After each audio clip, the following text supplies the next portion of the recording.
Now at 6 o'clock, a former Alaska Airlines pilot is set for sentencing today after he was found guilty of trying to shut off the engines of a plane filled with passengers in the middle of a flight. A live preview from outside the courthouse coming up in one of our top stories. Plus, trying to get a 6,000-pound animal off of the beach is quite an undertaking. A rare sight along the Oregon coast, a live humpback whale washing ashore in Yachats. Why wildlife crews say getting it back in the water has been especially difficult. also take a look at this from the University of Oregon this weekend. That woman you see right there absolutely dominated the halftime free throw contest. There's a good reason why she was so good at that. Not exactly your average fan. Can you tell who that is? Can you recognize behind the wig and the get up there? That's a famous U of O alum. We'll reveal her true identity in just a few minutes as we kick off the 6 o'clock hour of Sunrise right now.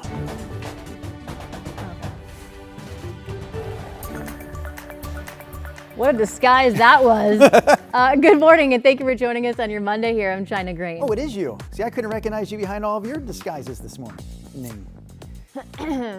Chris McGinnis, Rod Hill join the fray. Rod, you want to take a guess as to who that free throw shooter was? I don't know, but let me say this. It's probably better that you... I don't care if it was Michael Jordan, the ease at which that athlete was putting that basketball into the hoop. Yes. Incredible, Yep. right? Yep, for sure. Good disguise. All right, we're going to find out a little bit later. All right, here we go. We've got rain moving up the valley, south to north this morning. Watch the last couple of, last 30 minutes or so.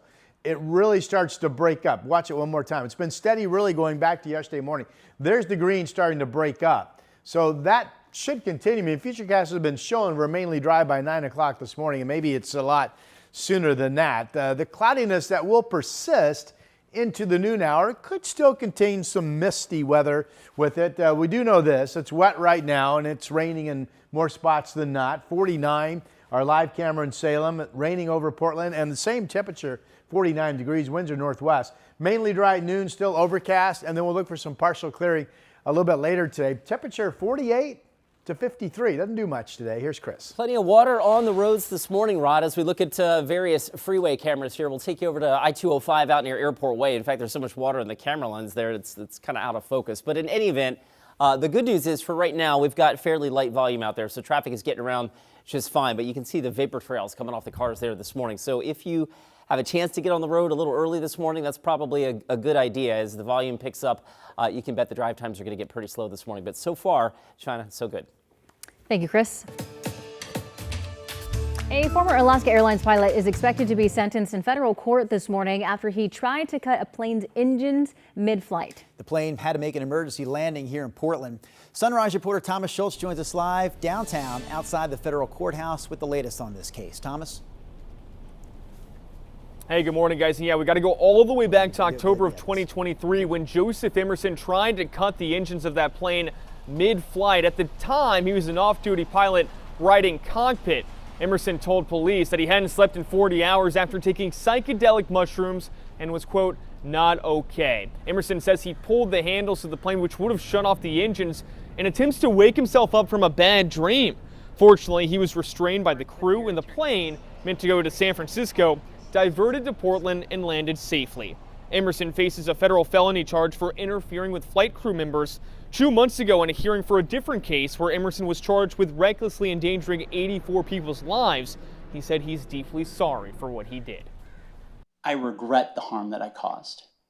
I regret the harm I caused to every single person on board that airplane, crew members and guests. I regret the harm I caused to society. Emerson told authorities that he had been a pilot since 2001, though here today in downtown Portland, he could be sentenced to up to 20 years in prison for those actions. Drew, China. All right, Thomas Schultz live for us this morning in downtown Portland. Meanwhile, the man convicted of stabbing and killing an off-duty mail carrier last year in Clackamas will be sentenced later this morning. A jury found 53-year-old Chad Westover guilty of second-degree murder. In September of last year, he used a kitchen knife in the deadly stabbing of Tristan Thomas during a fight at an apartment complex on Southeast Sunnyside Road. Westover's sentencing is set to start at 9 a.m. Police are investigating a shooting that killed one person and left 2 others hurt. It happened around 6:30 Sunday morning at a home near Southeast 125th and Division. Inside, they found 3 people with gunshot wounds. There was another person with minor injuries. One of the shooting victims died from their injuries at the hospital. No one has been arrested. Anyone with information is asked to reach out to police. The body of a local hunter who went missing at the end of last month in the Mount Hood National Forest has likely been recovered. That's according to the Clackamas County Sheriff's Office. 51-year-old Devin Dobick of Hubbard was reported missing on October 31st after he failed to come home from a hunting trip about 20 miles southeast of Estacada. The Sheriff's Office says search and rescue teams recovered a body in the forest yesterday at the base of a cliff near the Fish Creek trailhead. The medical examiner's office is working to confirm that it's Dobick. Meantime, community members gathered outside a local business to remember a man who died on the job. Jason Hay had only been working at Bins and Barrels Liquor for about a year when he suffered a heart attack at the store near the end of October. A person saw this happening behind the counter, and rather than call for help, he and a woman were caught on camera stealing money from the store. Hay was taken to the ICU but later died. His sister told us that it was heartwarming to hear stories about how he impacted people's lives. Jason made a point to know everybody by name, not just at work, but everywhere. The grocery store, the post office, gas station, the mechanics next door. He touched everybody every single day, whether it was coming to work or walking his dogs. The suspects have not been found. Marine animal experts are working on what to do next after a 6,000-pound humpback whale washed up on shore still alive near Yachats on Saturday. The Oregon Marine Mammal Stranding Network says the whale is only about 26 feet long, so that makes it either a calf or a yearling. They say it got tangled up in fishing gear. They also say it is simply too large to push this whale back into the water, and they say it would be too difficult to get the whale in a sling to be picked up by a helicopter. The best option that any animal has is being able to self-rescue. And we've had the high tide come in. The animal was unable to do that at this point. So we're looking at potential other interventions. Unfortunately, though, experts say the most likely option at this point is euthanasia. This is the first whale to wash up on shore still alive since 2018. Another baby in Washington has been diagnosed with suspected infant botulism. This is the second case in Washington, with 2 other confirmed cases here in Oregon. This is a nationwide outbreak linked to ByHeart baby formula. Last week, the brand issued a nationwide recall of its whole nutrition infant formula. As of Saturday morning, cases have been linked to at least 23 babies in 13 states. All right, we're going to talk a little sports here. Check out this woman named Jennifer. I put Jennifer in quotes. She went off during the halftime free throw contest at the University of Oregon women's basketball game on Sunday. Something about that shooting style, though, China, looks familiar to me. Yeah, it looks pretty familiar. She shoots an awful lot like U of O alum Sabrina Ionescu because it is. The Oregon basketball legend was in disguise for Eli Manning's TV show, The Undercovers.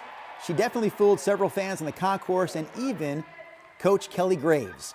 She fooled me before the game. Yeah, I had no idea who I was talking to when I was talking to that person. Yeah, it's pretty neat. Pretty neat.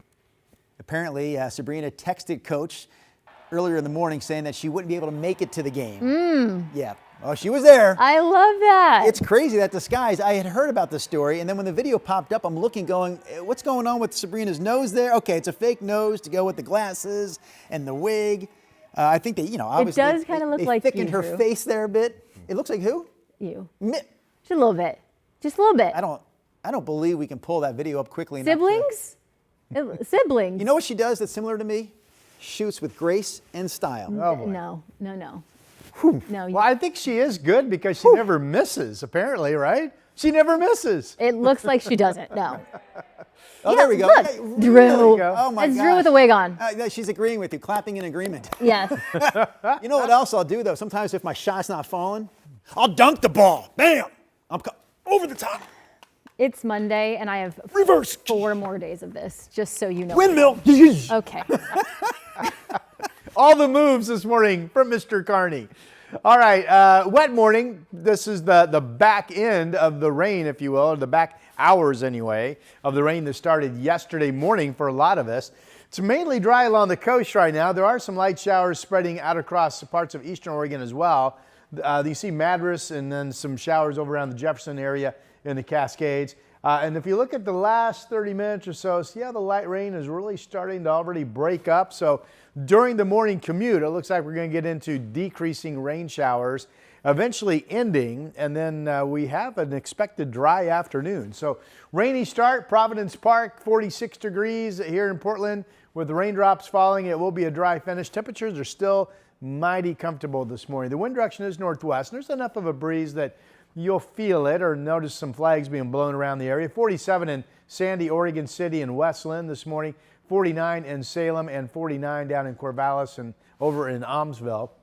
The afternoon map is dry, and here we go with a nice afternoon despite the rainy start. Temperatures mainly in the 50s, and we are looking for some partial clearing to partly cloudy skies across much of the area later today. We'll go 53 for a high in Portland, and then a couple of dry days. Tomorrow, the rain chance isn't zero. There's one little wrinkle I'm watching for maybe a trace of rain. Otherwise, dry on Tuesday and Wednesday.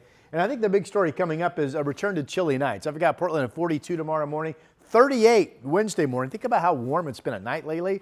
And then rain shower chances return Wednesday overnight, Thursday, and Friday. That is your forecast.